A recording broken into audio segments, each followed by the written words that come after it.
শয়তানের কাজ হলো মানুষে মানুষে ফিতনা লাগানো।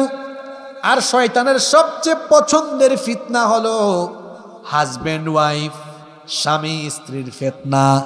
স্বামী স্ত্রীর ফিতনা লাগানো সবচাইতে পছন্দ করে কে? কারণ একটা পরিবারে যদি স্বামী আর স্ত্রীতে ভেজাল লাগানো যায়, ওই পরিবারের সকল শান্তি তখন নষ্ট হয়ে। হাদিস শরীফে এসেছে, এটা মুসলিম শরীফের হাদিস, আন জাবির ইবনে আব্দুল্লাহ রাদিয়াল্লাহু আন। জাবির ইবনে আব্দুল্লাহ হাদিসটি বর্ণনা করেছেন রাদিয়াল্লাহু আন। তিনি বলছেন, রাসূল করিম আমার সাথে সবাই বলেন সাল্লাল্লাহু আলাইহি ওয়াসাল্লাম বলেছেন, ইন্না ইবলিস ইয়াদাউ আরশাহু আলাল মা, নিশ্চয় ইবলিস পানির উপরে তার সিংহাসন স্থাপন করেছে। সুম্মা ইয়াবাসু সারায়াহু, সে তার বাহিনী প্রেরণ করে মানুষের মাঝে ফিতনা লাগানোর জন্য। ফাআদনাহুম মিনহু মানজিলাতান আযামুহুম ফিতনাহ, যে ব্যক্তি মানুষের মধ্যে ফিতনা লাগাতে পারে বেশি, ওই শয়তান ইবলিসের কাছে প্রিয় হলো তত বেশি। যখন তার বাহিনী এসে তারে খবর দেয়, ফাআলতু কাযা ওয়া কাযা, আমি এই ফিতনা লাগিয়েছি, এই কাজ করেছি, ওই কাজ করেছি। একজন এসে বলে আমি একজন মানুষকে মাদকবাজ বানিয়েছি, আর একজনকে সন্ত্রাসী বানিয়েছি। একজন বলে আমি খুন করাইছি, আর একজন বলে আমি অমুককে দিয়ে নামাজ ছাড়িয়েছি। শয়তানেদের কথা শুনে আর বলে তুমি উল্লেখযোগ্য কোনো শয়তানি করো নাই। কিন্তু যখনই কেউ এসে বলে মা তারাকতুহু হাত্তা ফাররাকতু বাইনাহু ওয়া বাইনা ইমরাআতিহি, আমি অমুক ব্যক্তিকে ধরেছিলাম, ছাড়ি নাই ততক্ষণ তার বউয়ের সাথে তার ঝগড়া লাগাইতে পারি নাই যতক্ষণ। ইবলিস বলে আজকের উল্লেখযোগ্য কাজ তুমি করেছো, আসো আমার সাথে তুমি আলিঙ্গন করো। তাহলে ইবলিস তার বাহিনীর থেকে যখন রিপোর্ট নেয়, যে রিপোর্টে খুশি হয় সেই রিপোর্ট হলো স্বামী স্ত্রীর। জুড়ে বলেন স্বামী স্ত্রীর। আজকে স্বামী স্ত্রীর ঝগড়া আছে না নাই? কেমন ঝগড়া দেখায় দিই। স্বামী স্ত্রীর ঝগড়া, স্বামী তার স্ত্রীর সাথে সুন্দর ভাষায় কথা বলে না, কিন্তু গোসাইরহাটে দোকান আছে, ওখানে মহিলা আসলে সুন্দর করে কথা বলে, আছে না নাই? স্ত্রীকে দেখতে পারে না। স্বামী স্ত্রীতে যে পরিবারে ভেজাল লেগে যাবে, ওই পরিবার আর সুখী থাকতে পারে। এজন্য খবরদার, বিবির সাথে খারাপ আচরণ করবেন না। আর বাড়ি থেকে আমার যে বোনেরা শুনছেন তাদেরকেও বলবো, স্বামীর প্রতি কখনো আপনি এমন আচরণ করবেন না যাতে আপনার স্বামী কষ্ট পায়। বরং স্বামীর খেদমত করবেন, স্বামীর আনুগত্য করবেন, স্বামীর টেক কেয়ার করবেন, এত পরিমাণ তাকে ভালোবাসবেন যাতে আপনাকে ছাড়া অন্য কোনো দিকে সে মনোযোগী না হয়। আল্লাহু আকবার। এতটা টেক কেয়ার করবেন, এতটা ভালোবাসা তাকে দিবেন, এমনভাবে তাকে ভালোবাসবেন, খবর নেবেন, বের হয়েছে খোঁজ দিবেন, কি গো তুমি কি করছো, দুপুরে খেয়েছো কিনা, বিকেলবেলা আরেকটা ফোন দেন, নাস্তা করেছো কিনা, বাসায় এসেছি। আপনি আপনার হাজবেন্ডের কি লাগবে না লাগবে সব খেয়াল করেন, আপনার স্বামীর পছন্দ মোতাবেক সব করেন। এই রকম করে আপনার স্বামীকে আপনি ভালোবাসা দিয়ে আগলে রাখেন। একই কথা আপনাদেরকেও বলবো, বাসার বাইরে থাকবেন, নিজের বিবির খবর রাখবেন, আপনার বউয়ের খবর রাখেন না বলেই তো আপনার বউয়ের সাথে আপনার সম্পর্ক ভালো না। বউয়ের খবর রাখবেন, বাড়িতে আসার সময় তার পছন্দের কোনো জিনিস নিয়ে আসবেন, তাকে সময় দিবেন। এই রকম স্বামী আর স্ত্রীর মধ্যে যদি সুন্দর ভালোবাসার সম্পর্ক থাকে, ওই ঘরের মধ্যে বরকত থাকে। ভালো নেককার দিনদার জীবন সঙ্গী পাওয়া এটা বড় নেয়ামতের ব্যাপার। টাকা পয়সা ঘর বাড়ি সহায় সম্পদ যদি নাও থাকে, কিন্তু কোনো ছেলে যদি ভালো একজন মেয়ে স্ত্রী হিসাবে পায়, আর কোনো মেয়ে যদি ভালো একটা ছেলেকে স্বামী হিসাবে পায়, যদি স্বামী স্ত্রী উভয়ে দিনদার হতে পারে, টাকা পয়সা সহায় সম্পদ লাগবে না। উভয়ের ভালোবাসার কারণে এই পরিবারে যিনি বরকত দিয়ে দিবেন তিনি কে? আর স্বামী স্ত্রীর ভালোবাসা না থাকলে টাকা পয়সা যতই থাকুক না কেন, পরিবার জাহান্নামের আগুনে পরিণত হয়ে। প্রিয় শরীয়তপুরবাসী, আমাদেরকে যিনি এই পৃথিবীতে পাঠিয়েছেন তিনি কে? তিনি কেন পাঠালেন? কোরআনুল কারীমের 51 নম্বর সূরা সূরাতুল যারিয়াতের 56 নম্বর আয়াতে আল্লাহ তাআলা বলছেন, ওয়ামা খালাকাতুল জিন্না ওয়াল ইনসা ইল্লা লিয়াবুদুন, I didn't create the jinnkind and mankind accept my lordship. Allah বলছেন, আমি জিন এবং মানব জাতিকে আমার গোলামি ছাড়া আমার বন্দেগী আনুগত্য করা ছাড়া অন্য কিছুর জন্য সৃষ্টি করি নাই, আমাদেরকে যার ইবাদতের জন্য সৃষ্টি করা হয়েছে। গলার আওয়াজ বড় করে বলেন তো তিনি কে? আল্লাহর গোলামি করলে আমাদের ব্যাপারে আল্লাহর ওয়াদা হলো তিনি আমাদেরকে তার সীমাহীন অফুরন্ত নেয়ামতের জায়গা জান্নাত আমাদেরকে দান করে দিবেন। সুবহানাল্লাহ। আমাদের ব্যাপারে আল্লাহর একটা ওয়াদা আছে, তার পথে চললে যে উদ্দেশ্যে সৃষ্টি করা হয়েছে সে উদ্দেশ্যে আমরা যদি এই জীবন চালাতে পারি, ইবাদত বন্দেগী করতে পারি তো জান্নাত আছে। আবার আমাদেরকে আল্লাহর পথ থেকে বিচ্যুত করার জন্য, জান্নাতের পথ থেকে আমাদেরকে দূরে সরিয়ে দেওয়ার জন্য আপ্রাণ প্রচেষ্টা চালায় একজন, তার নাম হলো শয়তান। এই শয়তান আমাদের সবচাইতে বড় দুশ্মন, তার বয়স আমাদের চাইতে বেশি, বুদ্ধিও বেশি। আমাদের ব্যাপারে শয়তানেরও একটা ওয়াদা আছে। শয়তানের ওয়াদা কি? শয়তানের ওয়াদা হলো সে আমাদেরকে আল্লাহর পথে চলতে দিবে না। এই ওয়াদা কার? আচ্ছা, আমি কি এটা বানিয়ে বললাম? আমাদের ব্যাপারে শয়তানের ওয়াদা হলো আল্লাহর পথ থেকে আমাদেরকে বিচ্যুত করে দেওয়া, আমাদেরকে জান্নাতের পথ থেকে বের করে জাহান্নামের দিকে ধাবিত করা। এটা হলো ইবলিসের ওয়াদা, এটা হলো শয়তানের ওয়াদা। রব্বুল আলামিন যখন ইবলিসকে জান্নাত থেকে বের করে দিলেন তখন সে আল্লাহর কাছে কিয়ামত পর্যন্ত বেঁচে থাকার সুযোগ চাইল। আল্লাহ তার এই দাবি পূরণ করলেন। এরপরে সে আল্লাহ তাআলাকে চ্যালেঞ্জ করে বলল, যে আদমের কারণে তুমি আমাকে জান্নাত থেকে বের করে দিয়েছো, এই আদমকে এবং তার সন্তানদেরকে তোমার পথে চলতে বাধা দেওয়া, এটাই হবে আমার প্রধান এবং প্রথম কাজ। কোরআনে কারীমের 7 নম্বর সূরা সূরাতুল আরাফের 16 নম্বর আয়াত থেকে রব্বুল আলামিন বলছেন, قال فبما أغويتني لأقعدن لهم صراطك المستقيم। যে আদমের কারণে তুমি আমাকে জান্নাত থেকে বের করে দিয়েছো, এই আদম এবং তার সন্তানদেরকে সিরাতুল মুস্তাকিম, সোজা পথে চলতে বাধা দেওয়া, এটাই হবে আমার প্রধান এবং প্রথম কাজ। আর কিভাবে আমি তাদেরকে ধোঁকা দিব, কিভাবে ওয়াসওয়াসা দিব, সেটাও সে বলল।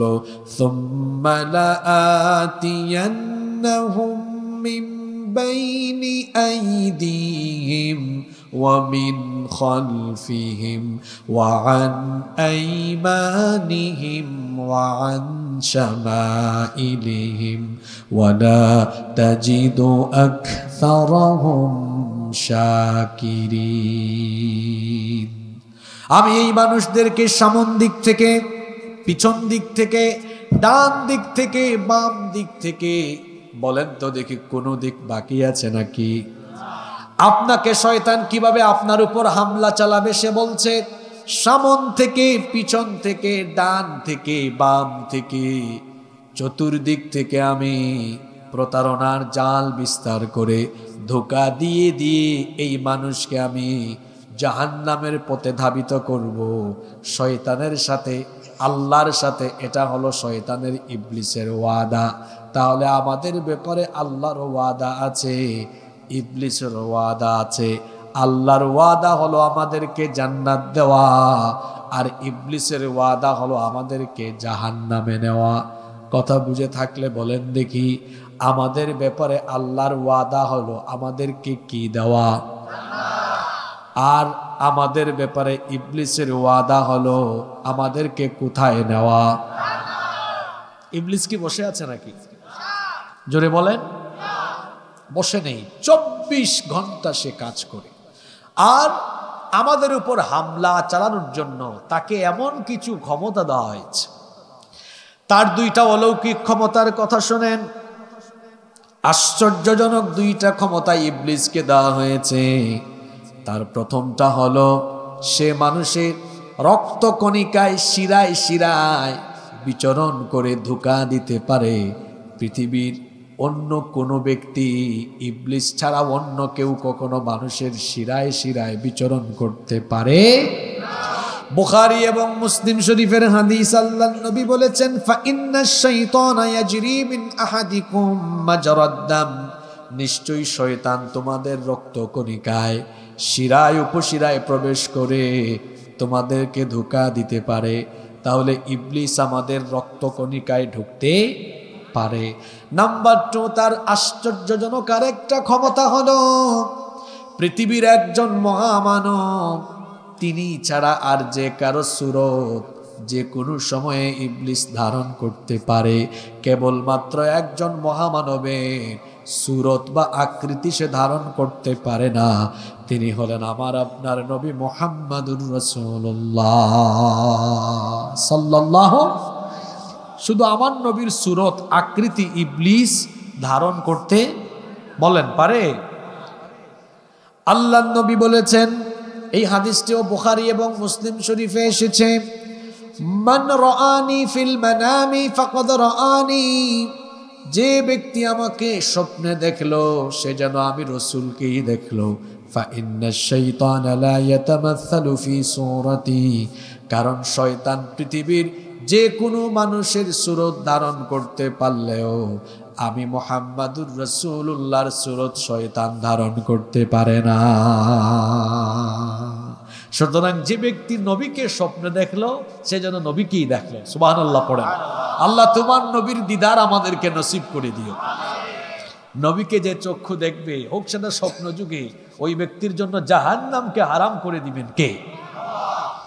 নবীকে স্বপ্নে দেখতে চান তো নবীর সাথে সম্পর্ক বাড়ান, সম্পর্ক বাড়াবেন, বেশি বেশি দুরূদ পড়বেন নবীর উপরে, আর নবীর সুন্নত জীবনে বাস্তবায়ন করবেন, আদর্শ হিসাবে গ্রহণ করতে হবে মুহাম্মাদুর রাসূলুল্লাহ সাল্লাল্লাহু। আর প্রতিদিন বেশি বেশি দুরূদ পড়বেন। দুরূদ হলো একটি লাভজনক আমল। আল্লাহর নবী বলেছেন, মান সাল্লা আলাইয়া সালাতান ওয়াহিদাতান সাল্লাল্লাহু আলাইহি আশরু সালাওয়াত, যে ব্যক্তি আমার উপরে একবার দুরূদ পড়ে রব্বুল আলামিন ওই ব্যক্তির উপরে 10 বার রহমত নাজিল করেন। ওয়া হুত্তাত আনহু আশরু খতিআত, ওই ব্যক্তির আমলনামা থেকে আল্লাহ 10টা সগীরা গুনাহ মুছে দেন। ওয়া রুফিআত লাহু আশরু দারাজাত, একবার নবীর উপরে দুরূদ পড়লে আল্লাহ ওই ব্যক্তির মর্যাদা 10টি মর্যাদা বৃদ্ধি করে দেন। আল্লাহর নবী আরো বলেছেন, তোমাদের মধ্যে যে ব্যক্তি আমার উপরে যত বেশি দুরূদ পড়বে কিয়ামতের ময়দানে ওই ব্যক্তি তত বেশি আমার কাছাকাছি থাকবে। নবীর কাছে আমরা থাকতে চাই কি চাই না? তাহলে নবীজির উপর বেশি বেশি দুরূদ পড়তে হবে। আল্লাহ আমাদেরকে কবুল করেন। আমি বলছিলাম শয়তানকে 2টা আশ্চর্যজনক ক্ষমতা দেওয়া হয়েছে। একটা হলো একদম রগে শিরা উপশিরায় ঢুকতে পারে, আরেকটা বলেছিলাম নবীজি ছাড়া যে কারো সুরত সে ধারণ করতে পারে। ইবলিস যে সুরত ধারণ করতে পারে এই ব্যাপার কোরআনে কারীমে, এই ব্যাপারে অনেক উদাহরণ দেওয়া যাবে। যেমন আমাদের জাতির পিতা, আমাদের জাতির পিতার নাম কি? আর একটু জোরে বলেন। মাশাআল্লাহ। জাতির পিতা তিনি কি জোর করে হয়েছেন? তাকে বানিয়েছেন কি? জোর করে জাতির ঘাড়ে জাতির পিতা চাপিয়ে দেওয়া হলে পরিণতি অনেক সময় ভালোর চাইতে খারাপও হয়ে যেতে পারে। ইব্রাহিম আলাইহিস সালামকে জাতির পিতা যিনি বানিয়েছেন তিনি কে? আল্লাহ রাব্বুল আলামিন বলছেন, মিল্লাতা আবিকুম ইব্রাহিম, তোমাদের এই মিল্লাতের পিতা হলেন ইব্রাহিম। আল্লাহ তাআলা তাকে স্বপ্নে দেখালেন তিনি যেন তার ছেলেকে জবাই করছেন। আমার আপনার স্বপ্ন সাধারণ স্বপ্ন হলেও নবীদের স্বপ্ন কোনো সাধারণ স্বপ্ন নয়, বরং নবীদের স্বপ্ন হলো আল্লাহর তরফ থেকে আসা ওয়াহি। আল্লাহু আকবার। তিনি তার এই স্বপ্নের কথা তার ছেলেকে বললেন, ছেলেও পয়গাম্বারি সুলভ আচরণ করলেন। বাপ বেটা দুজন যখন কুরবানির জন্য রওনা হলেন, এবার জাতির পিতাকে সেই ইবলিস মানুষের সুরত ধরে বলে, ইব্রাহিম ৮৬ বছর পর্যন্ত তোমার কোনো সন্তান ছিল না, ৮৬ বছরে সন্তান পাওয়ার পরে সেই সন্তান আর স্ত্রীকে তুমি নির্বাসনে রেখে দিলে।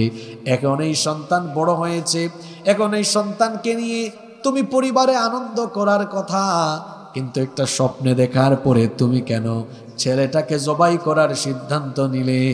তুমি তো আল্লাহর প্রিয় একজন পয়গাম্বর, প্রিয় একজন নবী, তুমি তো আল্লাহর কাছে ভিন্ন অপশন চাইতে পারতে, বলতে পারতে আল্লাহ আরেকটা ভিন্ন অপশন দেন। জাতির পিতা চিন্তা করলেন, আমি বের হয়েছি আল্লাহর পথে, আল্লাহর পথে আল্লাহর হুকুম পালনে বের হয়েছি। আল্লাহর পথে আল্লাহর হুকুম পালনে কেবলমাত্র বাধা দিতে পারে একজন, তার নাম কি? উনি চিনে ফেলছেন এটা মানুষ রূপী। তিনি তখন পাথর হাতে নিয়ে ইবলিসের দিকে পাথর ছুঁড়ে মারলেন। তিনটা জায়গায় ৩ বার পাথর ছুঁড়ে মারলেন। আর এই দৃশ্য আল্লাহর এত ভালো লেগেছে, আল্লাহ বললেন, ইব্রাহিম তোমার সন্তানরা যেন কিয়ামত পর্যন্ত তোমাকে অনুসরণ করে এই জায়গাগুলোতে এসে ৩টা জামরাতে ৩ বার যেন ৩ দিন পাথর নিক্ষেপ করে, এই জন্য আমি এটাকে স্মৃতি হিসাবে রেখে দিলাম। যারাই হজ করতে আসবে তোমার সন্তানরা গোটা পৃথিবীর যে কোনো প্রান্ত থেকে, তারাও এসে তোমার মতো এখানে ইবলিসকে পাথর মারবে। সুবহানাল্লাহ। জাতির পিতাকে ধোঁকা দিতে পারে নাই, গিয়েছে তার স্ত্রীর কাছে হাজারা আলাইহিস সালাম, গিয়ে বলতেছে, দেখছো কারবার, তোমার স্বামী তো তোমার সন্তানকে নিয়ে বের হয়েছে, জবাই করে ফেলবে। তিনি বললেন, এটা আবার কেমন কথা, বাপ কি কখনো ছেলেকে জবাই করতে পারে? ইবলিস বলল, পারে, কারণ তোমার স্বামী তো তোমার আল্লাহর হুকুমে তোমার ছেলেকে জবাই করতে নিয়ে গিয়েছে। হাজেরা বললেন, তোর কথার তাল তো ভালো না, তুই বললি তোমার স্বামী তোমার আল্লাহর হুকুমে, তো তোমার আল্লাহ বললে কেন? তোর আল্লাহ না, তুই তো মানুষ রূপী। জোরে বলেন, মানুষ রূপী। তখন তিনি বললেন, আমি তোরে চিনে ফেলেছি। তিনিও পাথর মারলেন। এই ঘটনাগুলো টেনে আনলাম কেন? ইবলিসের আশ্চর্যজনক কয়েকটা ক্ষমতা আছে। 2টা ক্ষমতা বললেন। 1, রক্তকণিকায় ঢুকতে পারে। 2, যে কোনো সময় যে কারো সুরত ধারণ করতে পারে। এই জন্য তো বলা হয়েছে যে শয়তান শুধু জিনের ভেতরে না, আল্লাযী ইউওয়াসওয়িসু ফি সুদুরিন নাসি মিনাল জিন্নাতি ওয়ান নাস, মানুষের অন্তরে ধোঁকা দানকারী শয়তান 2 জাতি থেকে, মিনাল জিন্নাতি, জিনের ভেতরেও আছে, মানুষের ভেতরেও। আর মানুষের উপরে শয়তান কিভাবে প্রভাব বিস্তার করে, এটা আমরা আজকে আল্লাহর কোরআন থেকে জানবো। মানুষের উপরে শয়তানের প্রভাব বিস্তার কি করে হয়, মানুষকে কিভাবে শয়তানি করার জন্য উদ্বুদ্ধ করে, আজকে আমরা মানুষের ব্যাপারে শয়তানের 11টি মৌলিক গুরুত্বপূর্ণ ষড়যন্ত্রের ব্যাপারে জানবো, যাতে করে আমরা শয়তানের ধোঁকা থেকে নিজেকে বাঁচাতে পারি। এমন এমন চক্রান্তের কথা বলবো যা আপনার চোখের সামনে ডানে বামে আপনার আশেপাশে প্রতিনিয়ত ঘটেই চলছে। আমরা যেন নিজেকে শয়তানের খপ্পর থেকে বাঁচানোর উদ্দেশ্যে হেদায়েতের নিয়তে কথাগুলো বলতে পারি, শুনতে পারি। মহান আল্লাহ আমাদেরকে তৌফিক দান করেন। কষ্ট হচ্ছে নাকি আপনাদের? তাহলে শয়তানের কয়টি ষড়যন্ত্রের কথা আজকে বলবো? জোরে বলেন, কয়টি? এই 11টা পয়েন্ট আলোচনা শেষ করে আমি আপনাদের থেকে জানতে চাইব, বলতে পারবেন এইরকম নিয়তে শুনবেন তো ইনশাআল্লাহ? শরীয়তপুরের মানুষের ব্যাপারে আমার পজিটিভ ধারণা। আমি যতবার শরীয়তপুর এসেছি আমি দেখেছি এখানকার মানুষ অত্যন্ত ধৈর্য ধরে কথা শোনে এবং যেটা শোনে তা স্মৃতিপটে ধারণ করার চেষ্টা করে। আমি আশা রাখবো আজকের ব্যতিক্রম হবে না ইনশাআল্লাহ। যা শুনবো তা আমাদের স্মৃতিপটে ধরে রাখবো ইনশাআল্লাহ। চলেন আমরা শুরু করি। নাম্বার 1, আমি আমার পয়েন্ট বলার আগে আরেকটি কথা বলি। শয়তানি কোন দিন থেকে শুরু হয় আর কোন দিন শেষ হয়, এটা বলে তারপরে ঢুকি। শয়তানি কোন দিন শুরু হয়? আমরা মায়ের পেট থেকে বের হওয়া মাত্রই শয়তানি আরম্ভ হয়, আর মরার আগ পর্যন্ত সেটা চলতে থাকে। এখন একটা দলিল দিলে ভালো হবে না? আমরা যখন মায়ের পেট থেকে বের হই তখন থেকেই শয়তানি আরম্ভ হয়। সবাই বলেন তো দেখি, মায়ের পেটের ভেতর থেকে বের হয়ে, মায়ের পেটের ভেতর থেকে সন্তান বের হয়ে হাসে না কাঁদে? সবাই বলেন হাসে না কাঁদে? কেন কাঁদে এবার শোনেন। বুখারী শরীফের হাদিস, আন আবি হুরায়রা রাদিয়াল্লাহু আনহু قال সামি'তু রাসূলুল্লাহি, আমার সাথে বলেন সাল্লাল্লাহু আলাইহি ওয়াসাল্লাম ইয়াকুল, সাইয়্যিদুল মুহাদ্দিসিন আবু হুরায়রা রাদিয়াল্লাহু আনহু এই হাদিসের বর্ণনাকারী সাহাবী, তিনি বলছেন আমি আল্লাহর রাসূলকে বলতে শুনেছি, মা মিন বানি আদম মাউলুদুন ইল্লা ইয়ামাসসুহু আশ-শাইতানু হিনা ইউলাদ, এমন কোন বনি আদম নাই, এমন কোন মানব সন্তান নাই যে জন্মের পরে মায়ের পেটের ভেতর থেকে বের হওয়ার পরে কাঁদে না। এমন কোন মানব সন্তান নাই যাকে শয়তান জন্মের পরে স্পর্শ করে না। ফায়াস্তাহিল্লু সারিখাম মিন মাসসিশ শাইতান, মায়ের পেটের ভেতর থেকে যখন সন্তান বের হয় তখনই ওই সন্তানকে শয়তান স্পর্শ করে খোঁচা মারে। যখন মায়ের পেটের ভেতর থেকে সন্তান বের হওয়ার পরে শয়তান খোঁচা মারে, শয়তানের খোঁচায় তখন শিশু কান্না করে। তাহলে বোঝা গেল শয়তানের খুচাখুচি এটা শুরু হয় কখন থেকে? জোরে জোরে কখন থেকে? কি জাতের শয়তান এটা চিন্তা করছেন? আপনি বের হয়েছেন, মারলো একটা কি খোঁচা, এই খোঁচায় এক সন্তান কষ্ট পায়, কষ্ট পেয়ে সে তখন কান্না করে, আর তার এই ধোঁকা প্ররোচনা শয়তানি চলতে থাকে কখন পর্যন্ত? ইলাল মাউত। আপনার জন্ম যখন হলো, এই জন্মের পর থেকে জীবনের শুরু থেকে একেবারে মিনাল বিদায়া ইলান নিহায়া, জীবনের শুরু থেকে শেষ পর্যন্ত চলতেই থাকে। শয়তানের 11টা ষড়যন্ত্রের কথা বলি, যে 11টা ষড়যন্ত্র আমাদের চারপাশে চলছে। মুখস্থ ওয়াজ না আজকে, আসমানের উপরেও উঠবো না, জমিনের নিচেও।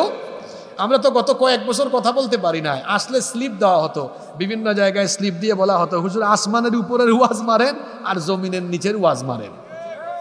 আজকে আসমানের নিচে আর জমিনের উপরের কথা হবে ইনশাআল্লাহ। 1 নম্বর, শয়তান আমাদেরকে সাজদা দেওয়া থেকে দূরে রাখতে চায়। কথা বুঝে থাকলে বলেন, কি দেওয়া থেকে দূরে রাখতে চায়? আচ্ছা, শয়তান জান্নাত থেকে বের হয়েছে কি না দেওয়ার কারণে? কয়টা? যেহেতু সে সাজদা না দেওয়ার কারণেই জান্নাত থেকে বের হয়েছে, সেই শয়তান চায় মুসলমানের সন্তান যেন একটা সাজদাও আল্লাহকে না দেয়। এই জন্য যত ধরনের অপচেষ্টা অপকৌশল করা দরকার, প্রত্যেক দিন প্রতিনিয়ত আপনার উপরে সে অপচেষ্টার অপকৌশল সে প্রয়োগ করে আপনাকে বিভিন্ন রকমের ওয়াসওয়াসা দিয়ে ধোঁকা দিয়ে সে আপনাকে নামাজ থেকে দূরে রাখতে চায়। এই যে রাতের বেলা কিছুক্ষণ পরে আপনি বিছানায় যাবেন, তার শয়তানি কিন্তু থামবে না। এজন্যই তো আল্লাহর নবী বলেছেন, ঘুমানোর সময় আমার সুন্নত মেনটেন করে ঘুমাও। অনেক মানুষ উপর হয়ে ঘুমায়, উপর হয়ে ঘুমানো হলো শয়তানের কাজ। খবরদার উপর হয়ে ঘুমাবেন না। অনেক যুবকেরা আছে এয়ারপড বা হেডফোন কানে লাগিয়ে গান শুনতে শুনতে ঘুমায়। অনেকে তার গার্লফ্রেন্ডের সাথে কথা বলতে বলতে ঘুমায়। অনেকে আছে ইউটিউব শরীফে আজে বাজে ভিডিও নাটক সিনেমা দেখতে দেখতে ঘুমায়। এই রকম ঘুমাবেন না, ডান কাতে ঘুমাবেন। ঘুমানোর আগে সূরা মুলক তেলাওয়াত করবেন, আয়াতুল কুরসি পড়ে, সূরা ফালাক, সূরা নাস, সূরা ইখলাস, এই যে 3টা কুল এর কথা বললাম, এটা পড়ে হাতে ফু দিবেন। এরপরে এই হাত আপনি আপনার গায়ের মধ্যে এইভাবে করে ঢলে দিবেন। তাহলে ঘুমের ভেতরে আপনাকে কোনো জিন বা ভূত বা অনিষ্ট বা ক্ষতিকারক কিছু আপনাকে স্পর্শ করতে পারবে। দুরূদ পড়ে ঘুমাবেন, ইস্তেগফার করে করে ঘুমাবেন। ঘুমানোর আগে ঘুমানোর দোয়াটা পড়বেন, আল্লাহুম্মা বিসমিকা আমুতু ওয়া আহয়া। এভাবে ঘুমিয়ে যাবেন, তাহলে শয়তান আপনাকে আক্রমণ করতে পারবে না। আর যদি নবীর সুন্নত মেনটেন না করে ঘুমান তো কি হবে শুনেন। আল্লাহ নবী বলেছেন, ইয়াকঈদুশ শাইতানু আলা কাফিয়াতি রাসি আহাদিকুম ইযা হুয়া নামা সালাসু উকাদ। মানুষ যখন ঘুমায়, শয়তান মানুষের মাথার পিছন দিকে অর্থাৎ ঘাড়ের দিকে 3টা গিরা লাগায়। শরীয়তপুরে আপনারা গিরা বলেন না গিট্ট বলেন? 3টা গিরা লাগায়। প্রত্যেকটা গিরায় শয়তান মন্ত্র পড়ে ফু দেয়। মন্ত্র হলো আলাইকা লাইলুন তামিল ফারকুদ, রাত অনেক লম্বা, তুই আরাম করে ঘুমা। মুয়াজ্জিন সাহেব ফজরের আজান যখন দেয়, মুয়াজ্জিন সাহেব যখন বলে আসসালাতু খায়রুম মিনান নাওম, ঘুমের থেকে নামাজ উত্তম, শয়তানও তখন মুয়াজ্জিনের ভূমিকায় সেও আজান দেয়। সে তখন বলে নামাজের চাইতে ঘুম উত্তম, তুই ঘুমা। আল্লাহর নবী বলেছেন শয়তানের ওয়াসওয়াসা থেকে বাঁচার জন্য যে ব্যক্তি বিছানা থেকে উঠে আল্লাহর নাম স্মরণ করে, শয়তানের লাগানো 1 নাম্বার গিরা ছুটে যায়। যখন সে ওযু করে 2 নাম্বার গিরাটাও ছুটে যায়। যখন সে নামাজে দাঁড়িয়ে যায়, শয়তানের লাগানো 3 নাম্বার গিরাটাও ছুটে যায়। তাহলে আপনাকে নামাজ থেকে দূরে সরানোর জন্য, সাজদা থেকে দূরে সরানোর জন্য শয়তানের অপচেষ্টা কি থেমে আছে নাকি? শয়তান কখন সবচেয়ে বেশি হাসে আর কখন সবচেয়ে বেশি কাঁদে? এবার হাদিস শরীফ থেকে শুনেন, আজকে বাস্তবমুখী কথাগুলো শুনেন, বুঝেন আর উপলব্ধি করার চেষ্টা করেন কিভাবে আপনার জীবনকে আপনি ধ্বংস করে দিচ্ছেন। শয়তান কখন বেশি হাসে আর কখন বেশি কাঁদে? বান্দা যখন নামাজে যায় না, আল্লাহকে সাজদা দেয় না, তখন শয়তান হাসে না কাঁদে? জোরে বলেন, হাসে না কাঁদে? আর বান্দা যখন আল্লাহকে সাজদা দেয়, বান্দা যখন নামাজে যায়, তখন শয়তান কাঁদে। আল্লাহর নবী বলেছেন যখনই মানুষ সাজদা দেয়, ইআতাজালাশ শাইতানু ইয়াবকি ইয়াকুল, শয়তান তখন এক পাশে দূরে সরে যায়, মনের কষ্টে যন্ত্রণায় কাঁদতে কাঁদতে বলে ইয়া ওয়াইলি, দুর্ভাগ্য আমার, উমির ইবনু আদম বিসসুজুদ, আদম সন্তানকে সাজদার কথা বলা হয়েছে, সাজদার জন্য ডাকা হয়েছে, আদেশ দেওয়া হয়েছে। ফাসাজাদা ফালাহুল জান্নাহ, সে সাজদা দিয়ে তার জন্য জান্নাত হাসিল করে ফেললো। ওয়া উমিরতু বিসসুজুদি ফাআবাইতু ফালিন্নার, আমাকেও সাজদা দেওয়ার হুকুম করা হয়েছিল কিন্তু আমি অমান্য করেছিলাম, যার কারণে আমি জাহান্নামী হয়েছি। যখনই কোনো ব্যক্তি নামাজে গিয়ে আল্লাহকে সাজদা দেয়, তখন আল্লাহ আর ওই বান্দার মাঝখানে কোনো পর্দা থাকে না। ওই ব্যক্তি তখন আল্লাহর একেবারে নিকটবর্তী হয়ে যায়। সুবহানাল্লাহ। শয়তান এই দৃশ্য দেখে আর কাঁদে, দেখে আর কাঁদে, দেখে আর কাঁদে। আপনি যখন নামাজে গিয়ে আল্লাহকে সাজদা দেন, শয়তান এটা দেখলেই শুধু কাঁদে, দেখলেই শুধু কাঁদে, দেখলেই শুধু কাঁদে।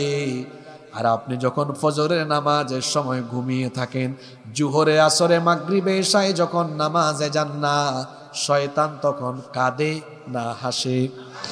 এখন আমার গুসাইর হাটের বাবারা, ভাইয়েরা বলেন তো, প্রতিদিন নামাজ আছে মোট কয় ওয়াক্ত?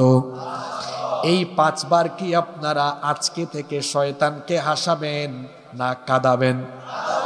জোরে বলেন, হাসাবেন না কাঁদাবেন? তো শয়তানকে কাঁদাতে হলে 5 ওয়াক্ত কি আদায় করতে হবে? আপনারা জানতো এশার নামাজ আদায় না করে কত আল্লাহর কুতুব মাহফিলে চলে এসেছে। ওয়াজ শোনা নফল, নামাজ আদায় করা, নামাজ আদায় করা শয়তানের ওয়াসওয়াসায় আমরা ছেড়ে দিয়েছি। আল্লাহ তওবা করছি, আর এমনটা হবে না, আমরা না বুঝে করে ফেলেছি। আজ থেকে সিদ্ধান্ত নিলাম প্রতিদিন 5 বার শয়তানকে এমন কাঁদাবো, নামাজ একেবারে সুন্দরভাবে আদায় করব ইনশাআল্লাহ। আওয়াজ তো ছোট হলো, যার মধ্যে নামাজ নাই তার মধ্যে ঈমান আছে? বাইনাল আবদি ওয়া বাইনাল কুফরি তারকুস সালাত। আল্লাহ নবী বলেছেন আল্লাহর বান্দা আর কাফিরের মধ্যে পার্থক্য হলো নামাজ ছেড়ে দেওয়া। আল্লাহর বান্দা আর কাফিরের পার্থক্য কি? ছেড়ে দেওয়া। লা দীনা লিমান লা সালাতা লাহু, যার মধ্যে নামাজ নাই, তার মধ্যে দিনদারিতা নাই, তার মধ্যে ঈমান। কয় হুজুর কেমনে ঈমান নাই? আমার বাপ তো আমার নামই রেখে দিয়েছে ঈমান আলী, আমার ঈমান আবার নাই কেমনে? আমার দেশে বেশিরভাগ মানুষের নামের সাথে কাজের কোনো, বাবা নাম রেখেছে ফজর আলী, ফজর আলী ফজরের নামাজে যায় না। বাবা নাম রেখেছে জোহর আলী, জোহর আলীর জোহর নাই। নাম রেখেছে রমজান আলী, রমজান মাসে দুপুরবেলা গাঞ্জা টানে। বাবা নাম রেখেছে কুরবান আলী, সামর্থ্য আছে, কিপটা বেটা কুরবানি দেয় না। আছে না এরকম? নাম হচ্ছে ইমান আলী। ইমান আলী 2-3 বার হজ করে নামের আগে লাগিয়েছে আলহাজ ইমান আলী। আর ইমান আলীর বাস্তব জীবন হলো বেটা টাটকা সুদখুর, ঘুষখুর, জুয়াখুর, চাঁদাবাজ, টেন্ডারবাজ। ইমান আলীর নাম ইমান আলী হলেও আমলে আখলাকে ইমান আলীর কোনো ইমানই নাই। এরকম বহুত ইমান আলী আমাদের সমাজে আছে না নাই? যার মধ্যে নামাজ নাই তার মধ্যে ইমান। তাহলে শয়তান তার 1 নাম্বার ষড়যন্ত্র আমাদেরকে কি থেকে বিরত রাখা? জোরে বলেন, কি থেকে? আপনারা কি আপনাদের উপরে শয়তানকে বিজয়ী হতে দিবেন? জোরে বলেন, বিজয়ী হতে দিবেন? তাহলে আজ থেকে গুসাইরহাটে আমরা নামাজের টাইম হলে নিজেরা তো যাবই যাব, সবাইকে নিয়ে নামাজে শামিল হব। পারবো? সাল্লাত কায়েম করো, সাল্লাত কায়েম করো, হবে সম্মানী তুমি, হবে জান্নাতি তুমি, দেবে কাল হাসরে শীতল ছায়া আরশে আযীম। রব্বিয়াল আলা রব্বিয়াল আযীম, রব্বিয়াল আলা রব্বিয়াল আযীম। তাহলে আমাদের উপরে শয়তান বিজয়ী হতে চায়, আমাদেরকে নামাজ থেকে দূরে রেখে আমরা সিদ্ধান্ত নিলাম শয়তানের উপরে আমরা বিজয়ী হব। তাকে আমরা কাঁদাবো তো কাঁদাবো, কাঁদাবো আর কাঁদাবো। কিসের মাধ্যমে কাঁদাবো? জোরে বলেন, কিসের মাধ্যমে কাঁদাবো? সবাই পারবেন তো? কয় নম্বর পয়েন্ট গেল? আজকে খুব সুন্দর সুন্দর পয়েন্ট আছে, মনোযোগ থাকবে তো। নাম্বার 2, এখন শয়তানকে মোকাবেলা করে নামাজে গেলেই হবে না, নামাজ আদায় করলেই হবে না। শয়তান আপনারে ছেড়ে দিবে না। সে চাইবে নামাজের ভিতরে আপনাকে ধরতে। কিরকম? আপনার নামাজের জন্য মনোযোগ নষ্ট হয়, নামাজের জন্য মনোযোগ না থাকে, খুশু যেন না থাকে, এবং আপনারা যদি কোনো রকমের জামাতে নামাজ পড়া থেকে দূরে রাখা যায়, শয়তানের লাভ আছে না নাই? কারণ একা একা নামাজ আদায়ের চাইতে জামাতে নামাজ আদায়ে কত গুণ সওয়াব বেশি? 27 গুণ সওয়াব বেশি। নামাজ তো জামাতের সাথে ফরজ হয়েছে। আল্লাহ তাআলা বলছেন, ওয়া আকিমুস সালাতা ওয়া আতুজ যাকাতা ওয়ারকাউ মা'আর রাকিঈন। সালাত কায়েম করো আর যাকাত দাও, এবং যারা রুকু করে তাদের সাথে রুকু করো, অর্থাৎ জামাতের সাথে নামাজ আদায় করো। একা একা নামাজ আদায় করলে নামাজের হক আদায় হয়, আবার নামাজে দাঁড়ালেও শয়তান ছাড়ে না, আপনার মনোযোগ নষ্ট করার চেষ্টা করে। দেখবেন অনেক মানুষ নামাজে দাঁড়ানোর পরেও মনোযোগ এদিক ওদিক চলে যায়। 2 বন্ধু একবার এক মসজিদে ঢুকেছে, বের হয়ে একটা আরেকটারে কয়, দোস্ত দেখছ এই মসজিদে 103টা ফ্যান আছে। কয় তুই গুনলে কেমনে, সময় পাইলে কিভাবে? কয় হুজুর হুজুরের কাম করছে, আমার কাম আমি করছি। আছে না এরকম? পরে নামাজের ভেতরে কে ধরছে? ইবলিস তারে ধরছে, ওর মনোযোগ। কিছু মানুষ আছে দেখবেন, আমার দিকে তাকান, নামাজে দাঁড়াইয়া কলার ঠিক করে, জামা ঠিক করে। মসজিদে এরকম কিছু মুসল্লি আছে না, দাড়ি খিলাল করে। আল্লাহ রসুল একদিন মসজিদে ঢুকে দেখলেন এক লোক এরকম দাড়ি খিলাল করছে। নবীজি দেখে বললেন, লাউ খাশাআ কলবাহু লা খাশিআত জাওয়ারিহাহু। এই লোকটার অন্তরে আল্লাহর ভয় নাই। যদি ভয় থাকতো তাহলে নামাজে দাঁড়িয়ে এরকম দাড়ি নিয়ে খেলাধুলা করতো। আমাদের মনোযোগ দিক কত দিকে চলে যায়। একবার বাজারের কেন্দ্রীয় মসজিদে এশান নামাজ আরম্ভ হয়েছে। ইমাম সাহেব সালাম ফেরাইয়া বললেন, সম্মানিত মুসল্লিবৃন্দ, আজকে এশার নামাজ আমি কি 4 রাকাত আদায় করলাম না 3 রাকাত আদায় করলাম বুঝতে পারতেছি না। এক মুসল্লি দাঁড়িয়ে বলে, হুজুর আমি 100% নিশ্চিত আজকে নামাজ 3 রাকাত আপনি পড়াইছেন। ইমাম সাহেব বলেন, আপনি কেমনে বুঝলেন, এত নিশ্চিত কিভাবে হলেন? কয়, বাজারে তো আমার 4টা দোকান আছে, আমি এশার নামাজে আসলে প্রতি রাকাতে এক একটা দোকানের হিসাব শেষ করি। ডেইলি আমি আমার 4টা দোকানের হিসাব শেষ করতে পারি, আমার কোনোদিন অসুবিধা হয় না। আজকে আমার 3টা দোকানের হিসাব শেষ হয়েছে, কিন্তু আরো একটা দোকানের হিসাব বাকি আছে। তার মানে 100% নিশ্চিত আপনার নামাজও আরো 1 রাকাত বাকি আছে। আপনারা হাসতেছেন, হাসানোর জন্য বলি নাই। অনেক মানুষ নামাজে দাঁড়াইয়া ব্যবসার হিসাব করে, নামাজে দাঁড়াইয়া তার রাজনীতির মিটিং, তার এই মিটিং ওই মিটিং, ওই চিন্তা ওই চিন্তা, এই চিন্তা সেই চিন্তা, আছে না নাই? আল্লাহ নবী বলেছেন, যে ব্যক্তি নামাজে দাঁড়ানোর পরে তার মনোযোগ নামাজ থেকে বের করে অন্যদিকে নিয়ে নেয়, আল্লাহ তার রহমতের নজর ওই বান্দার দিক থেকে তুলে নেন। আর বান্দা যখন তার মনোযোগ নামাজের দিকে রাখে, আল্লাহ ততক্ষণ পর্যন্ত তার রহমতের দৃষ্টি ওই বান্দার প্রতি রাখে। আপনাদের প্রশ্ন হতে পারে, হুজুর তাহলে নামাজের জন্য আমরা অমনোযোগী না হই, শয়তানকে তাড়ানোর জন্য কিছু আমল শিখায় দেন। কিছু আমল, দুইটা আমল শিখায় দিই, ইনশাআল্লাহ নামাজে মনোযোগ থাকবে। কয়টা আমল? এক, ইযা কুমতা ফি সালাতিকা ফাসাল্লি সালাতাম মুওয়াদ্দা। When you stand for the salat, keep in your mind it's your final salat. যখন আপনি নামাজে দাঁড়িয়ে যাবেন, মাইন্ড সেট আপ করবেন, এটি হচ্ছে আমার জীবনের শেষ নামাজ। আচ্ছা, মনে যদি এই অনুভূতি থাকে এটা আমার জীবনের শেষ নামাজ, তো মনোযোগ কি অন্যদিকে যাবে? জোরে বলেন, যাবে? কোনো মানুষ যদি অলৌকিকভাবে জানতে পারে বা তাকে যদি জানিয়ে দেওয়া হয় আগামীকাল সকাল 8টার সময় তার মৃত্যু হবে, মনে করেন এইভাবে তাকে জানিয়ে দেওয়া হলো কাল সকাল 8টার সময় তার মরণ হয়ে যাবে বা সকাল 10টার ভিতরে তার মরণ হবে, বলেন তো দেখি আগামীকাল ফজরের নামাজ, আজকে রাতের ফজরের নামাজ কি সারা জীবনের নামাজের মতো হবে না সবচাইতে ব্যতিক্রম হবে? আজকের ওযুটা সুন্দর হবে, নামাজটা বেশি ভালো হবে, রুকু সাজদা অনেক বেশি লম্বা হবে, কারণ সে জানে এরপরে আর কোনোদিন নামাজ আদায়ের সুযোগ সে পাবে।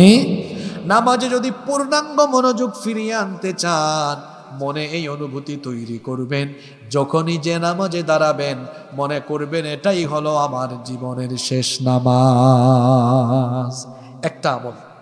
আর দুই, যখনই নামাজে দাঁড়াবেন মনের ভেতরে এই অনুভূতি নিয়ে আসবেন, আমি আমার মালিকের সামনে দাঁড়িয়েছি, এখন আর দুনিয়ার দিকে আমার কোনো নজর নাই, আমি নামাজে দাঁড়ানো মাত্রই আমার আল্লাহ আমার সাথে কথা বলা আরম্ভ করেছেন।